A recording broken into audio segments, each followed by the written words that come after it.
ISL এর জন্য Mohun Bagan super giant কিন্তু তাদের বিদেশি কোটা পূর্ণ করে ফেলল।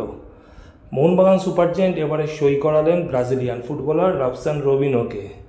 মূলত উইং থেকে খেলতে ভালোবাসেন প্রাক্তন বাংলাদেশে বসুন্ধরা কিংসে খেলা এই ফুটবলারটি গত মরশুমে বসুন্ধরা কিংস ছেড়ে কিন্তু সই করেছিলেন ব্রাজিলিয়ান ক্লাব সান্টা আগুয়াতে, এবং সেখানে 6 মাস থাকার পর অস্কার ব্লুজের প্রাক্তন ছাত্র কিন্তু চলে এলেন মোহনবাগান সুপার জায়ান্টে।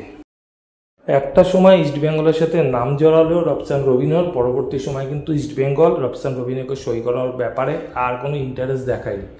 তারই একটা সময়কার ব্রাজিলিয়ান সতীর্থ মিগুয়েল ফিগুয়েরা দামাসেনাকে ইস্টবেঙ্গল নিজেদের দলে সই করায়, এবং তারপরে রবসান রবিনোকে নিয়ে নানা রকম গুঞ্জন ছড়ালেও অবশেষে কিন্তু হোসে মলিনার নির্দেশেই কিন্তু মোহনবাগান সুপার জায়ান্ট নিজেদের দলে ভেরালো ব্রাজিলিয়ান এই উইঙ্গারকে।